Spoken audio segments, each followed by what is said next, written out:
Good evening, Year 12s. Today we're going to be looking at the poem called Over the Frontier, with a subtitle Reverie on a Poem by Zbigniew Herbert. I think that's how you pronounce it. Zbigniew Herbert is a Polish poet. If you Google his name, it's very, very easy to find some information about him. You don't need to know stacks about him in order to be able to analyse this poem well, but you do need to recognise his work and the impact that that work had upon Dobson, and particularly her later poems, of which this kind of marks a movement towards within her work and her collection as a whole. So hopefully you've already had a look at the poem Study of the Object, which we think is the poem Dobson's referencing here. We're not 100% certain, but it makes sense. Hopefully once you've read the poem very quickly, you'll be able to see some parallels between ideas that Dobson often deals with in her work. Okay, before we dive into the reading of this particular poem, I'm going to introduce you to a new word, hopefully, called quiddity. It's a slightly odd word, hopefully a new one for most of you. The concept of quiddity is the study of the essence of something, what it means to exist, what gives something meaning, shape. Is it the shape of the object or the thing? Is it the meaning that we impose upon it? Is it the space it occupies? What actually makes up the essence of something? So within Herbert's poem, he studies this very concept when he looks at the subject and the shape of a subject or an object. And he talks about the shape of certain things. He talks about the space that they occupy once they leave. He talks about the imagined, beautiful prospect of the perfect object, and then the realistic version of that doesn't always live up to the ideal dream. And we know that this is a concept that has fascinated Dobson for a really long time. We see hints of that within her early work, where she's yearning for something perfect, perhaps something that is unrealised or unrecognised. And we see it certainly start to take shape and at least take some kind of form within her poem, The Tiger, where we see the desire to create the perfect artwork or the perfect poem, but the struggle to release that inspiration and that perfect creation from behind the bars of the page. And therefore we get that beautiful image of the pacing tiger as it walks back and forward, almost like the poet's inspiration itself, barred by the words on the page. And then that's when the final stanza she invites readers to take control from the poet, and only the unity between the words of the poet and the ideas of the reader can the poem truly come alive and that inspiration be realised. So, in saying that, let's have a look at the poem itself. Again, I'm going to highlight things that I think perhaps you need to look at, things that are important, and then we'll go back and discuss as we usually do. Okay. Over the Frontier, Reverie on a Poem by Zbigniew Herbert. The object that exists, a glass, say, or a bottle, is one step away from the object that does not exist. It has crossed over the outermost rim, and between light and darkness it has assumed shape and purpose.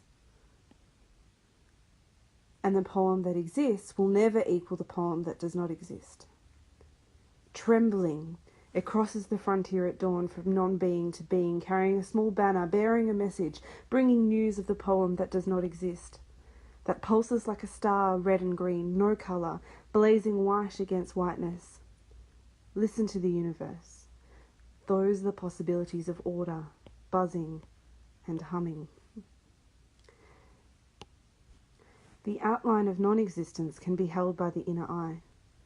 Always moving, it assumes the shape of stillness. So a plate spinning on a stick is the essence of a plate. A still one. Absolute plate with a fish on it.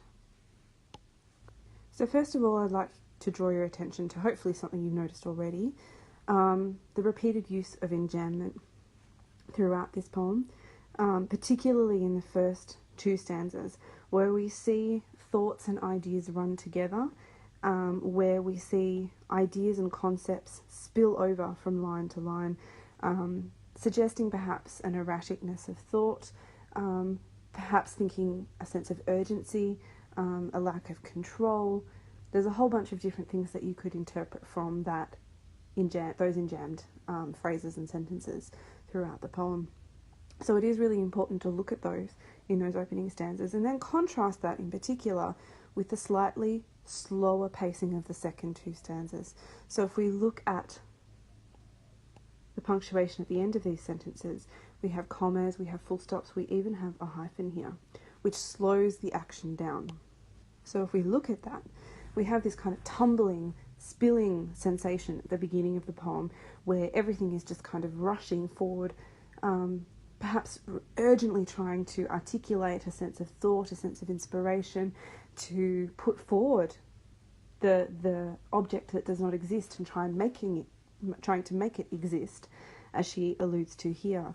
And then later in the poem, we get a sense of maybe acceptance, or maybe recognition, or maybe just defeat. We don't know. Again, that is completely up to interpretation. That maybe that creation is not possible, or that perfect creation is not possible. So let's go back and have a look at each stanza individually, and we'll sort of break that down as we go.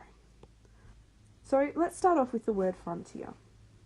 The word frontier has lots of possible meanings, but definitely brings to mind an image of the undiscovered, of the unknown. So if you're engaging and you're fighting across a frontier in a battle, you are running across a space into the unknown. You are running into potential danger, you're running into defeat or victory, you just don't know. And it is that edge. You're breaching the edge of the unknown. Same as the word frontier was often used to describe settlers, particularly American settlers who were adventuring across the frontier of America, and that was into worlds and lands that were almost unknown. And so sort of venturing past the split between the known and the unknown, which we know is a common theme across Dobson's work, whether that's life and death, inspiration and creation, lots of different possibilities there. So now let's look at this first stanza in particular. The object that exists, a glass, say, or a bottle, is one step away from the object that does not exist. So again, we get that minutiae, that small hint, that very fine line that exists between two things, two sides of the same coin, essentially. So life and death, inspiration and creation, as I mentioned before, light and darkness, whatever it might be. So what she's kind of tackling here is perhaps this idea that once something is created, it was very possibly and a very real possibility that that thing or that object might never have been created at all. That it was the desire of someone, particularly artwork, of someone, an artist, to create that thing, to transcend the barrier between an idea or an inspiration into a reality or a creation. And let's look at her very curious but very beautiful imagery that she employs within this first stanza, where she suggests that the creation of something, whether that's something very, very simple, like a bottle, or something incredibly exquisite, like a poem or a painting, whatever it might be, has to cross a threshold, has to cross, as she suggests, an outermost rim. So again, we're looking at words like rim that have the imagery of the edge of something, and this is crossing over the edge, that unknown edge between idea and reality and creation, between light and darkness, an image that she has utilised in the past, particularly in The Mirror, when she talks from the perspective of Jan Vermeer. But it was far more abstract, where it was talking about the universal painter and all of those kinds of things. Here, she's talking about something not as grand, but absolutely mundane. And it's quite interesting, the final word she uses here, purpose, that a glass or a bottle is not a grand piece of artwork, like the paintings of Jan Vermeer. It's not a transcendent poem or anything like that. It's something that has a purpose and has a use, but moments before its creation, it has no use. So a bottle or a glass is shaped from heated sand and then is moulded by its creator. And that very process of creation, of heating the sand and liquefying the glass, blowing it into a particular shape and shaping it, gives it shape and meaning and purpose. Before that, it had no purpose. You can't use sand to drink from. You can't use it in that particular form. But by reshaping it and tooling it and allowing it to cross over that outmost rim, all of a sudden it has meaning. So the essence of that particular object changes. And we give it meaning by shaping it into the shape of a glass or a bottle. We say, well, we can fill that with liquid. It now has a purpose in our life. We don't want to break it, we don't want to change it because we find it useful. So it's quite an extraordinary thought that she's looking at here. And is she, or could this also be applied to artwork?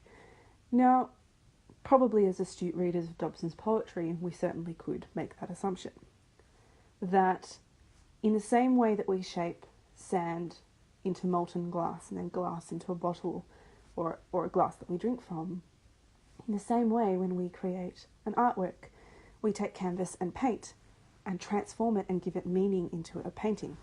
When we create a poem, which she deals with in the next stanza, which we'll come to in a moment, we take an idea and we take words that separately have no meaning and we put them together and we shape them and we mould them in a way that gives them purpose and meaning.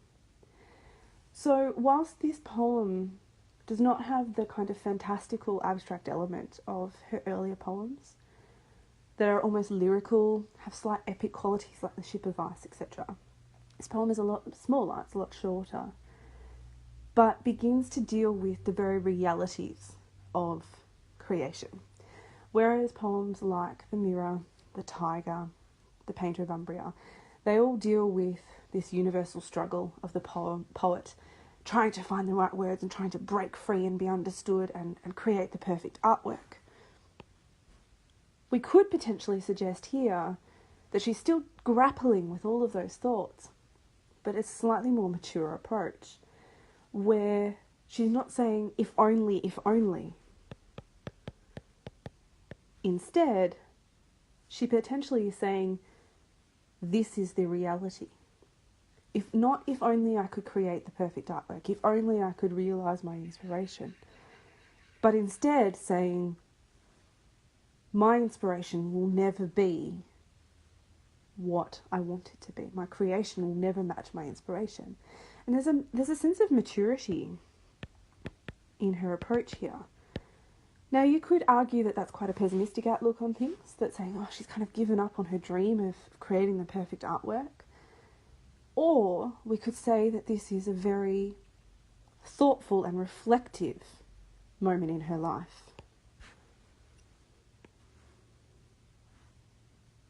So here we see a statement. It's not a question, it's not a wandering, it's not a possibility like the tiger that's pacing behind the pages and the bars of the page. But here she very pointedly says, the poem that exists will never equal the poem that does not exist. Now it's up to you to decide the tone of that particular statement there. Is it pessimistic? Is it pragmatic, which means realistic? Is it mature? Is it hopeful? What shift is noticeable there from her earlier poems? Really, really important to consider. Look as well at a repeated image that we got at the very beginning of her work in The Fisherman and the Moon. We had the trembling moon, but the trembling moon was trembling because it could not unite with what it so desperately wanted to. That this yearning, the desire was unrealised, and that was what caused the trembling. Whereas here we see maybe that's not the cause for the trembling now. The trembling is the process of creation and saying, I am putting my heart and soul. It crosses the frontier at dawn.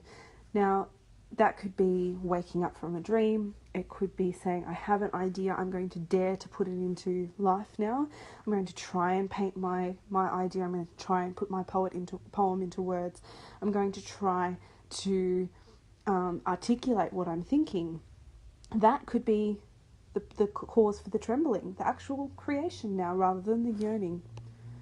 And she diminutizes the work a little bit here, where she says, carrying a small banner, bearing a message, bringing news of the poem that does not exist, saying that the poem that exists, the one that eventually gets created by the artist, the painting that gets painted, the poem that gets written, the story that gets developed, whatever it might be, has only hints of what it started as. That the true inspiration, true authentic inspiration, will never ever become a reality. And she has imagery like pulses, blazing white against whiteness. Why does she use that phrase, white against whiteness? If you have white against whiteness, nothing really stands out. What's the purpose of that? And then she slows right down and says, listen to the universe. It's an instruction from the speaker of this poem. Rather than questioning, rather than going, if only I'm pacing, I want to do this, I want to create my magnum opus, I want to release all of these wonderful ideas I have inside and I can't do it.